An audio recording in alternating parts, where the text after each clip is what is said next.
Continuing where last session left off. The party is at Lake Zarovich and is now split into two groups. On the shore, is Group 1, comprised of Thotham, Edric, and Inaxesis, who have just witnessed 3 members of their party disappear in the center of the lake. Confused as to what just happened, they decide to head into town for more information. There is a lot going on in town at the moment at the town center. At the north end of the square stands a row of stocks, locked in which are several men, women, and children wearing crude, plaster donkey heads talking about celebrating the Wolf's Head Jamboree. Or the Blazing Sun Festival, hard to say what the hell is going on. The party is kinda all over the place like a child with Tourette's. In the spirit of summarizing and trimming the fat, the party ends up visiting the Baron's mansion, a carnival wagon, a toy maker that wants something called the Von Feeren masterpiece, a tavern talking about Monkey Hero, a edgelord house with Barrenness that wants the party to bring shame to the Baron. They go to a church that follows the god Lethander and believes in resurrections. When the party ask the church to protect Irina, the priest says the bones in the altar that protected them from Strahd were recently stolen. The party eventually gets intel to visit the now-dead fisherman Bluto's house, where they find wooden talisman giving off powerful aura. You know, at this point even I'm getting confused as to what the fuck the party is even doing. They apparently go to Vistani camp to find Dusk Elf described in card reading and run into a druid on the way. The druid attacks them with twig men. They win the fight and find a mirror with Medusa depiction. They see a castle in the distance. Okay, it's official, I am confused as to what the fuck is going on here. Continuing, we switch the focus onto Group 2, comprised of Cog, Grease, and Zeton. They wake up and see that they are now in an underground cavern temple. Grease and Zeton are in trance at the temple altar. Meanwhile, Cog, who was never entranced, struggles as he is battered in the water by Umkazir's tentacles. I've seen enough hentai to see where this ends up. Cog has lost everything except his war hammer and base clothes. As Cog becomes unconscious underwater, his forge god breathes life into him and bestows upon him a metal disc with 5 glyphs. He surfaces and see a commoner there in the main room in a trance, who then proceeds to offer herself willingly to a tentacled monster in the water as she is devoured.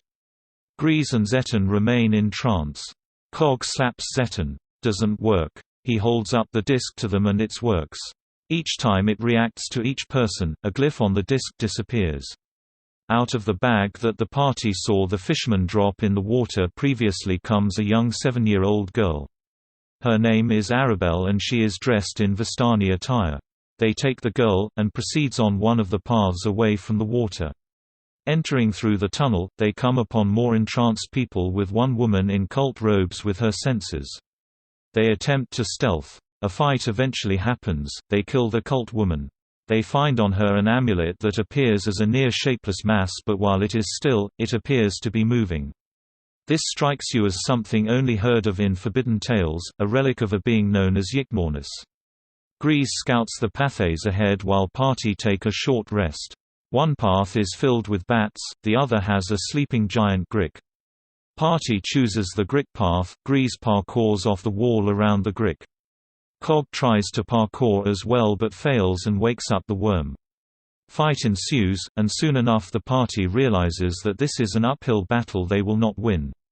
Zeton on the right side of the worm runs back the way we came and takes Arabelle with him. Cog and Grease are on the left side of the Grick and escape away through a 3x3 hole in the wall. They exit the hole into a room filled with a cultist in the center of a circle with entranced people on the outside. Grease sneaks but is seen. He pretends to be one of the entranced and succeeds. Cog exits and while sneaking the Grick chases. The cultist sees the worm and says the Great Lukathu has awakened. All hail the Great Lukathu. The cultist sends an entranced person to the Grick and he willingly lets himself be eaten. Cog and Grease are able to sneak away. The party is now split even further, with Zeton and Arabelle going one way and Cog and Grease on another direction. Both continue, but are eventually able to meet back up through sheer luck since they all are on death's door. They see in the distance a woman named Morticia talking to Kassa, saying, "It shall be done." Party sees an opening in Morticia's room that might be the way out and attempt to sneak past. Morticia detects them and casts mirror image, but party focuses on escaping, managing to get to the opening which leads outside. Morticia screams at them on their way out that no matter where they try to hide, Casa will be able to find them if there is water nearby. Session ends here.